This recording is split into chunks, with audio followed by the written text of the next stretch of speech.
Hey everybody, how you doing? Sunnyvale Rejects back in the house with a fun video for my friends and family on this beautiful Saturday morning.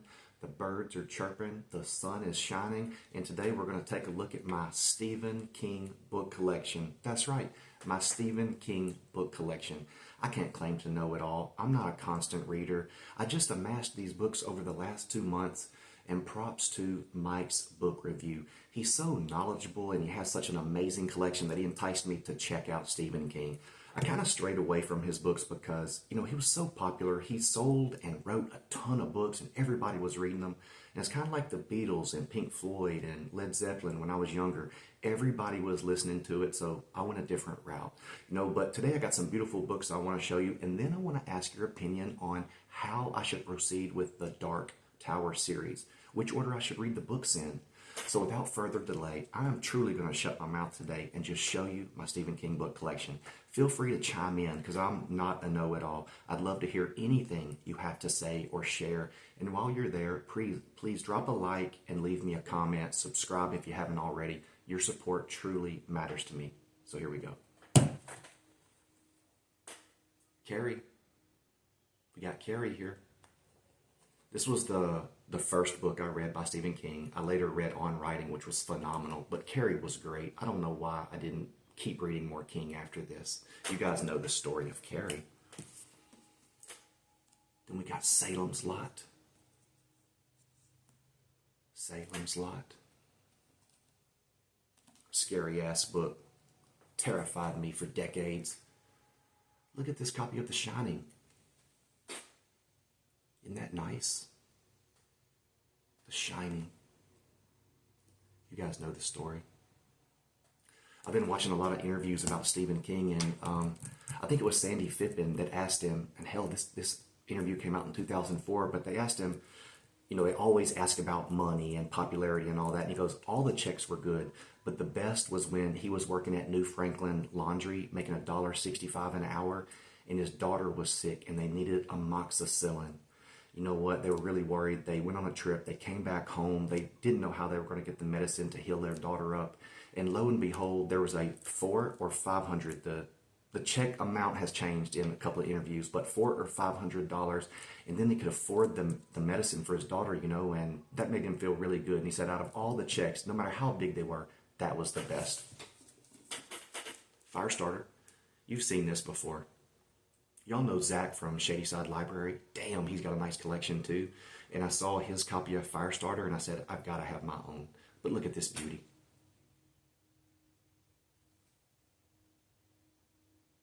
I hear that one of the most evil characters in all of the Stephen King catalog is in this book. Do you know who it is? What do you think? Is it true? Cujo. Cujo. You know the story. You've seen the movie. There's the man. The gunslinger.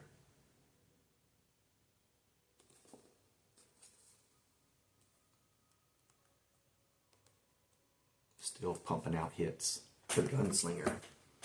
Then we got a fresh copy of Pet Sematary. Look at this. Oh, it's so nice. And I was so excited to get it in the mail that I ripped it out of the package a bit too aggressively and bent that corner up. I can't blame it on anybody else. It was my fault and I'm devastated about it. But here's a really nice copy of Pet Sematary, which I cannot wait to read because even though this book is horrific and scary, it's scary to adults for a different reason, which I'm sure you all can guess. I should say adults with children. Thinner, under the Bachman name, Thinner. Stephen King, and I can't remember if it was his editor or agent at the time, was really worried that he was going to saturate the market. So he changed his name to Richard Bachman. And it lasted for a little while. And so until some rascal looked it up in the Library of Congress and found out that the copyright is owned by none other than Stephen King. This is Thinner. It. The old chunky classic. I don't have the Stand. I probably should get the Stand. Everybody says I should read that as part of the Dark Tower series, but I haven't gotten it yet. Then it and the Stand are about the same amount of pages, but I like this copy right here. Got it off of Pango. Nice spine, not creased or anything like that. So, yeah, nice copy of Stephen King's It, which also scared the hell out of me when I was younger. Eyes of the Dragon. Eyes of the Dragon.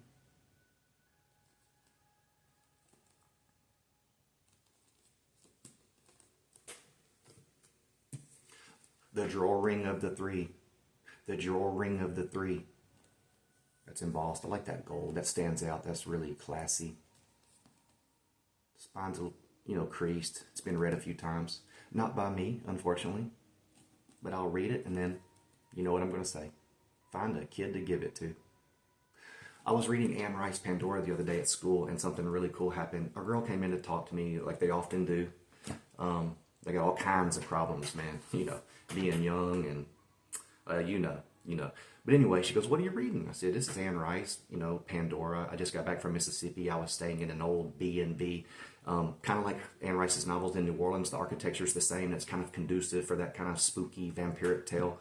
And I just hadn't finished it yet, so I was reading it in school. And she goes, can I read it and check it out while you're sitting here? And I said, sure. She ended up reading more than I had read in the last few days. So I'm going to finish it and give it to her. But I thought that was fantastic because instead of sitting there, running her mouth, yapping to yours truly, or playing on her phone, she started to read Anne Rice. The Tommyknackers. The Tommyknackers. It's Stephen King. Thick-ass book. How can a man have this much in his mind? Stephen King's awesome, man. He really is. He's so down to earth, but without fail, how much money he makes and how many books he sold always comes up in the interview. But the dude went to a one-room schoolhouse, where they had to get their water from uphill. And, his mother had to take care of him and his brother after his father left. And I thought it was interesting. He brought his father up in an interview once, and he said he must be dead because he'd experienced so much success in his life that he thought his dad would come out of the woodwork at least asking for money. But his dad never showed up, so he thinks he must be dead. Even when I was talking about Philip K. Dick a while back in a collection video, same story. His father left and the mother had to single-handedly raise him and take care of all the bills and all that stuff. Just remember that, guys. Women rock, and it's true. Behind every man that's strong has a stronger woman behind him. The Dark Half.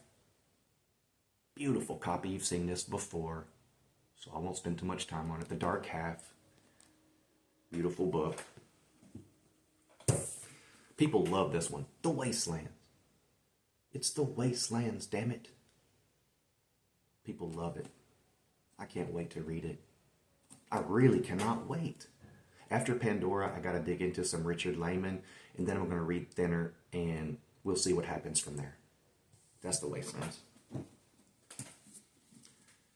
Needful Things. Needful Things.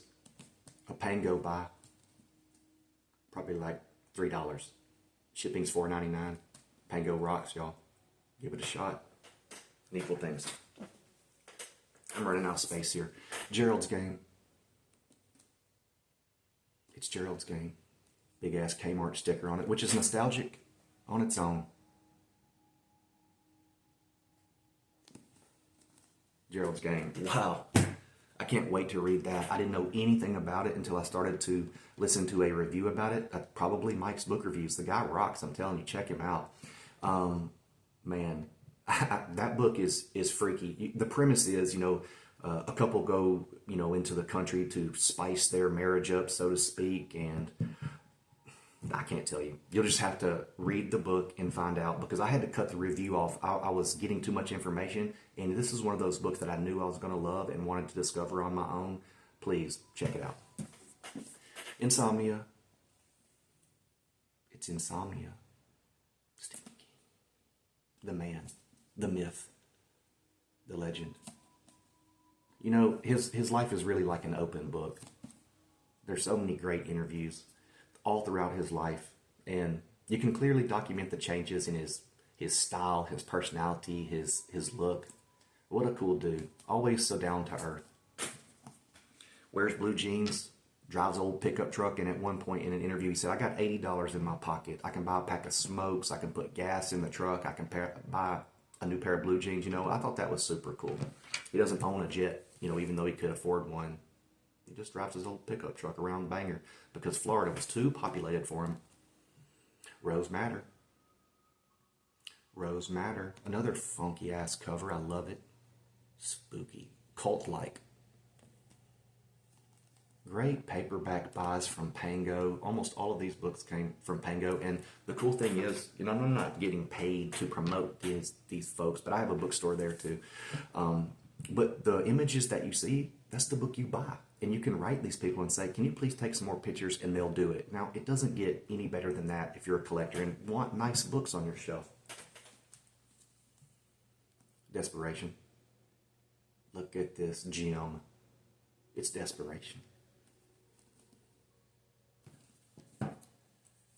And it's companion book, sister book, brother book, cousin, whatever the hell you want to call it, but it's The Regulators. Richard Bachman, a.k.a. Stephen King. People tend to like Desperation better than The Regulators, but they both have funky, you know, far out premises.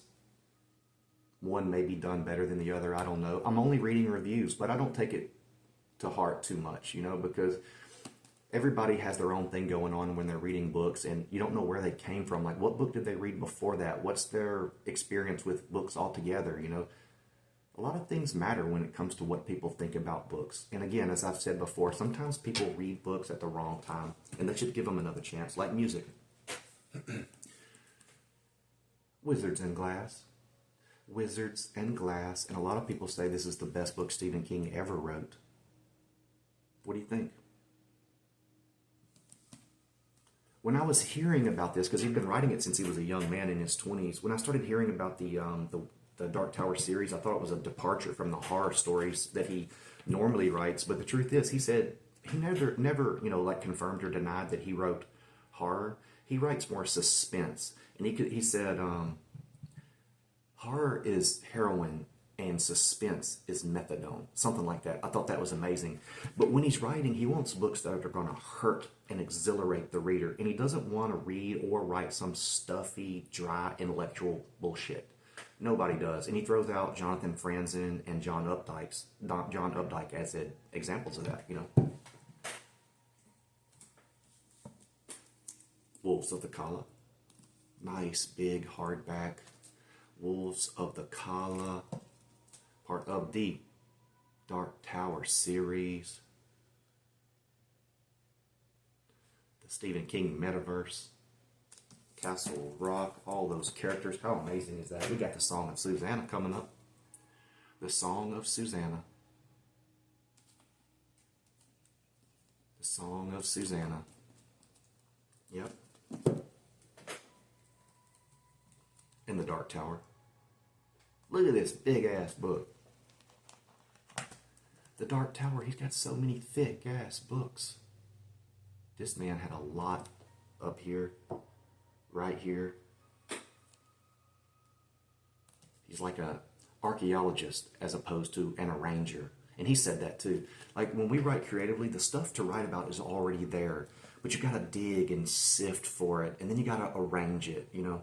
But I like the fact that he said he was an archaeologist digging for stuff to write about. I loved it. I thought that was a great way to put it, and it provokes a really cool image. Wind Through the Keyhole. Wind Through the Keyhole's got a little damage here. I think that happened in shipping, but I'll read it, and then I'll put it on the bookshelf at school and see what student gravitates towards it. It's cool watching them. Most of them are on their phones, 98%. But every now and then, one or two people will just kind of meander and wander around, look around the bookshelf, and they'll pull a book off. They'll look at its spine. They'll turn it over. They'll just pick a random spot and start reading. That's what I'm telling you guys. You got to have a great book that stands out, that looks and feels good, and then has a tremendous story on the inside. You got to get people from all angles, or they'll just put it down and move on to the next thing. And cell phones and stuff like that are very hard to compete with. We got Dr. Sleep. It's Dr. Sleep, baby. I cannot wait to read the sequel to The Shining, right? The Shining, right? This is the sequel. Dr. Sleep. A lot of people love this book. All the folks that that know me and that know that I was about to dig into Stephen King said that I should read the hell out of this book and that I would really, really enjoy it. It's got a nice cover to it. I like it. It's a first edition hardback. Yeah, and I will get to it. Then we have Revival. Stephen King's Revival with a beautiful kind of reflective cover there. It's really nice. Again, it's not worth anything, you know, I mean, because they printed so damn many of them, but it's a first edition hardback. One of Stephen King's more recent titles. And then the last book in my Stephen King book collection is none other than The Outsider. This is matte. This is not embossed, but it's so pretty and just stands out. That's so bold and clean and provokes a lot of images and thoughts in your mind. I always ask my students to consider the title and the cover and to ask yourself, does it inform the story that's coming in any way? Some do, some don't. There we go. That is my Stephen King book collection. Now, pardon me for a second. Let me dig into my paperwork here. I have it all situated and set out, but I'd love to have your opinion. So here's the way I'm thinking about reading the Stephen King Dark Tower series and the other books that may be included. I'm going to put it up to the screen and show you, but tell me what you think about this order. May or may not read The Stand, then The Gunslinger, The Drawing of the Three, The Wastelands, Salem's Lot, Wizard and Glass, Wolves of the Calla, Insomnia, Hearts in Atlantis, The Low Men in Yellow Coats, and there's another story, Song of Susanna, The Dark Tower. Oh, what? I think it's this one right here. I think it's this one. The Eyes of the Dragon, which could be optional, and Wind Through the Keyhole. What do you think about that order, guys? Am I missing anything?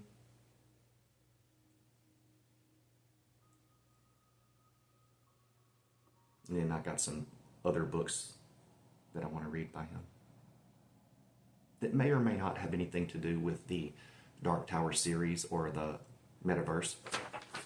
I'd love to know your opinions, and I love you guys enough to let you go right now. Get out there and enjoy this weekend. It's beautiful here, and I hope it's beautiful there. You guys rock. Stay strong. Be cool. Keep reading.